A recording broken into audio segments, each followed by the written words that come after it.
Qu'est-ce qui fait que l'on reproduit constamment les mêmes schémas relationnels?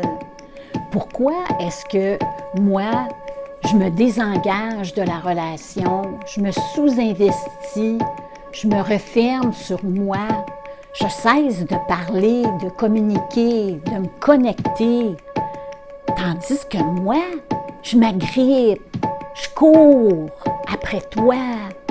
Moi, je veux me connecter. Alors, c'est ce qu'on voit tout de suite après.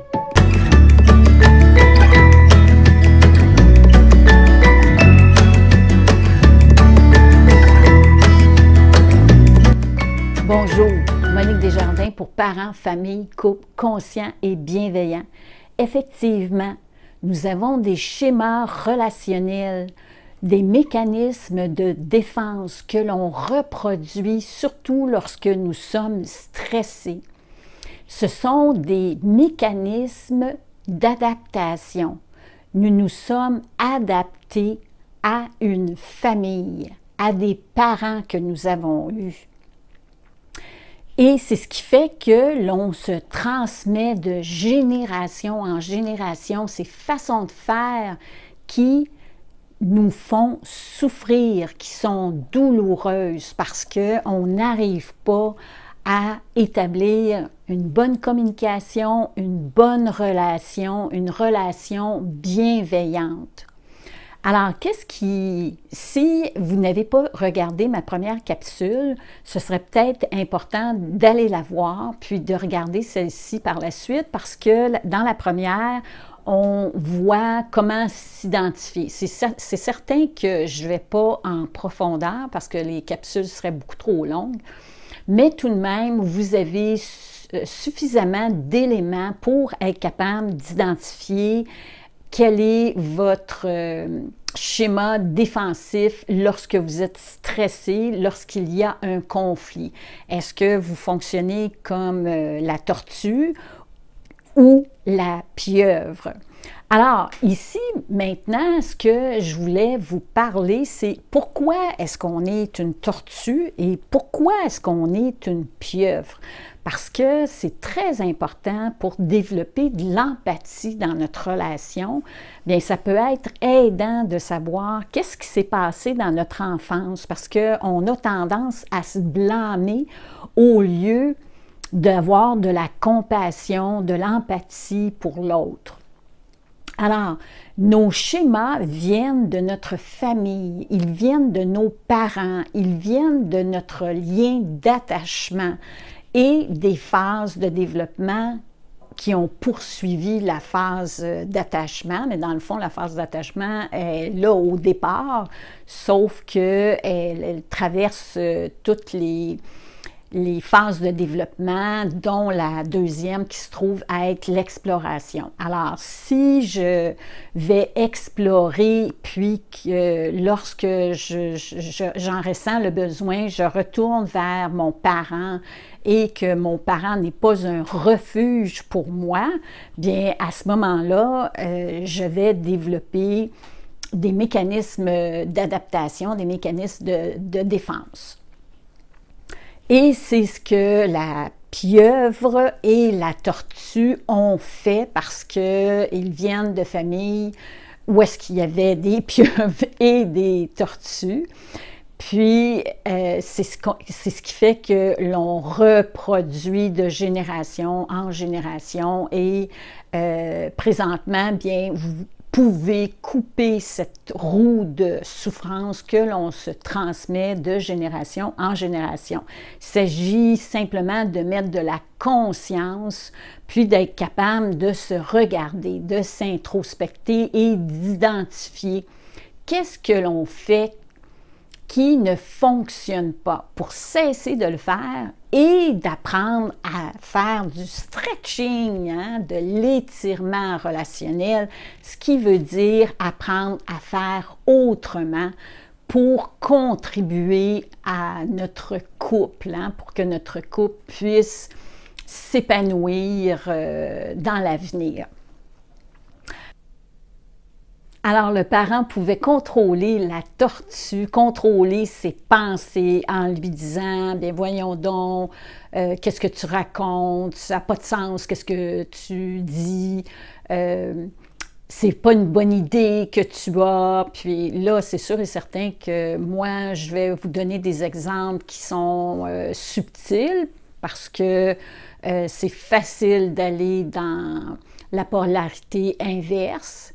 Donc, je ne vais pas commencer à vous donner des exemples où est-ce qu'on insulte tout ça parce que ça, c'est facile de... Mais ça peut être très subtil, d'accord? Alors, on peut contrôler les émotions de l'enfant, cesse de pleurer, t'es un garçon, donc on va parler de la sensibilité du garçon. Le garçon n'a pas le droit à ses émotions, pourtant, mais il a le droit à la colère. On va parler, on va dire cesse de bouger, cesse de sauter, cesse de rire, va dans ta chambre. On va contrôler les actions de l'enfant, on va le contrôler, vous savez, par les menaces, les punitions. Il y a diverses façons de contrôler, hein, faire du chantage, etc. Ensuite, intrusif, bien, c'est s'introduire, parce que c'est sûr et certain que quand l'enfant il est petit, on va on est bienveillant avec lui, puis on lui donne beaucoup de soins, puis on est vraiment à l'affût, hein, de tous les signaux de notre enfant.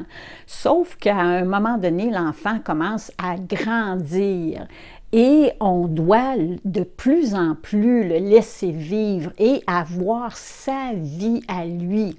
Puis le parent intrusif, lui, c'est un parent qui pose beaucoup de questions, qui est indiscret, qui, dans le fond, s'occupe de choses qui ne lui appartiennent pas, mais qui appartiennent à l'enfant. Ensuite, en vieillissant, bien, c'est tout le temps sur ses talons. Ça peut être un parent qui est surprotecteur, il est tout le temps en train de l'observer, tout le temps en train de savoir où est-ce qu'il est, qu'est-ce qu'il fait. L'enfant n'a pas de liberté encore là. Ça aussi, on a dit contrôlant, envahissant, insensible, bien c'est ça, hein, encore là, il y a diverses façons d'être insensible à l'enfant, mais c'est sûr que ce n'est pas un parent qui est bienveillant et empathique, qui a de la compassion. Alors, c'est un parent qui soit a une insensibilité parce qu'il est trop dans ses émotions ou sinon qu'il est désengagé. Parce que quand on est trop plein de nos propres émotions, on n'est pas capable d'être empathique aux autres. Alors, vous voyez, c'est le genre de parent que la tortue a eu, qui le fait énormément souffrir, et c'est ce qui a fait que la tortue, c'est moyen qu'elle a trouvé pour se protéger. Hein, protéger son moi, sa personne. Alors, elle s'est protégée en se désengageant, en se disant, mais c'est trop douloureux d'avoir des émotions, c'est trop douloureux d'avoir des relations, c'est trop douloureux d'être en contact. Donc, je vais me retirer, je vais me désintéresser, je vais me éviter, puis c'est comme ça qu'il a réussi à passer à travers sa vie, son enfance. Puis là, bien, il arrive dans un couple et c'est fou, mais c'est comme ça, c'est que inconsciemment, la tortue recherche des pieuvres et la pieuvre recherche des tortues. Parce que si vous avez bien écouté, bien, ce que je vous mentionnais au sujet de contrôlant, envahissant, intrusif, insensible, bien, ça se trouve à être les caractéristiques de la pieuvre. Alors, c'est une pieuvre qui l'a fait souffrir durant son enfance et il recherche inconsciemment des pieuvre comme partenaire. Alors, c'est comme un appel, dans le fond, à la guérison. Puis, moi, je crois vraiment qu'il est possible de sortir de ces schémas et de devenir un couple empathique, compréhensif, qui donne de la sécurité. Alors, la pieuvre, elle, pourquoi est-ce qu'elle est une pieuvre? Bien, c'est la perte de contact qui le fait souffrir. C'est son parent qui était justement désengagé, ne lui donnait pas d'attention, il était désintéressé par lui, par elle plutôt. C'est un parent qui est indisponible, qui est aussi négligent. Alors, comme c'est la perte de contact qui le fait souffrir, c'est pour cette raison qu'elle recherche maintenant le contact avec l'autre. Alors, comment est-ce qu'on fait, dans le fond, pour sortir de ces façons de faire qui se perpétuent et qui nous font souffrir? Bien, c'est simple, parce que ça vient, je ne sais pas si je l'ai mentionné, ça vient du lien d'attachement. Je pense que oui, je vous l'ai dit. Et le lien d'attachement, qu'est-ce qu'il fait dans la première phase de développement? Bien, c'est de créer un centre de sécurité intérieure. Alors, les gens qui n'ont pas de sécurité intérieure, cette confiance en l'existence, j'existe, je suis correct, j'ai ma place, je suis bien. Alors, c'est avoir aussi de l'assurance que j'ai tout ce qu'il faut pour passer au travers des défis de la vie. Alors, c'est le socle, le besoin de sécurité, le sentiment de sécurité intérieure, c'est le socle d'une vie heureuse parce que c'est ce qui fait que, justement, on a confiance en soi. Donc, on va travailler sur cette confiance parce que les parents qui sont pieuvres ou tortues et qui sont devenus pieuvres ou tortues dans leur couple, qui perpétuent cette façon de faire, bien c'est ça, ce sont des parents anxieux, il y a toutes sortes de niveaux d'anxiété, mais c'est quelqu'un qui n'a pas cette sécurité intérieure. Il y a beaucoup de gens, moi, qui vont me dire j'ai une sensation de vide, c'est comme si j'avais un trou dans le cœur. Alors, quand nous avons cette sécurité, bien, nous sommes dans un ressenti de plénitude. On est calme, on est posé, puis on est capable de faire face aux stresseurs sans se mettre à s'affoler ou sans éviter. D'accord? Cette sécurité intérieure, nous pouvons la développer parce que c'est l'intelligence du cœur, nous pouvons la développer avec la pratique de la cohérence cardiaque. Sauf que ce n'est pas une pratique seulement par les respirations, quoique la respiration, déjà là, c'est bon parce que lorsqu'on respire avec la cohérence cardiaque, il y a un rythme de respiration. À ce moment-là, bien, le cerveau, les ondes, les fréquences mentales deviennent en cohérence parce qu'il y a une synchronicité qui se fait et on vient en cohérence biologique, d'accord? Et c'est cet état qui va nous permettre de développer cet état de sécurité intérieure. Alors, il est possible de télécharger mon guide MP4 parce que je vous guide à travers un exercice comme je vous mentionnais, c'est pas seulement des respirations, il y a autre chose que ça.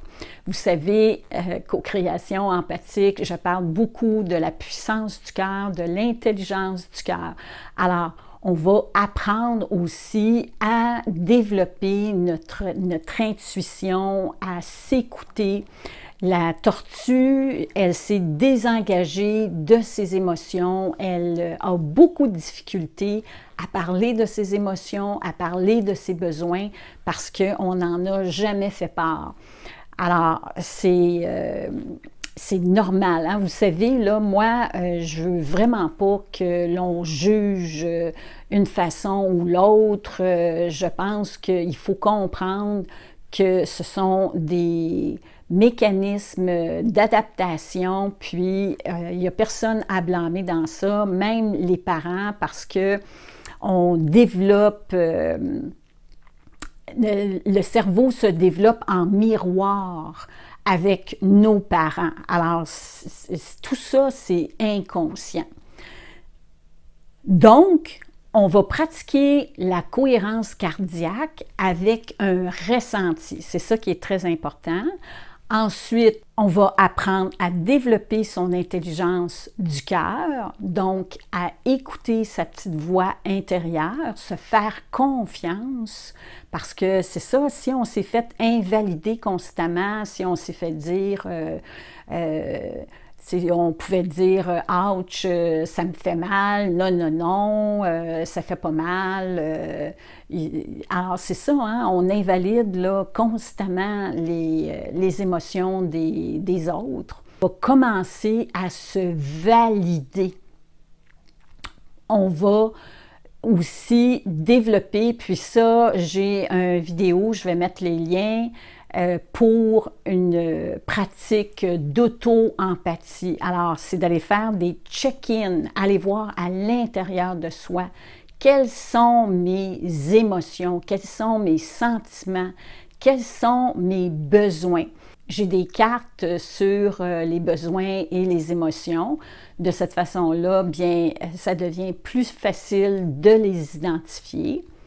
Donc, on va commencer à être auto-empathique pour, par la suite, être capable d'être empathique avec l'autre. Qu'est-ce qui est important, c'est d'arrêter de se blâmer et plutôt de comprendre qu'on a chacun notre réalité.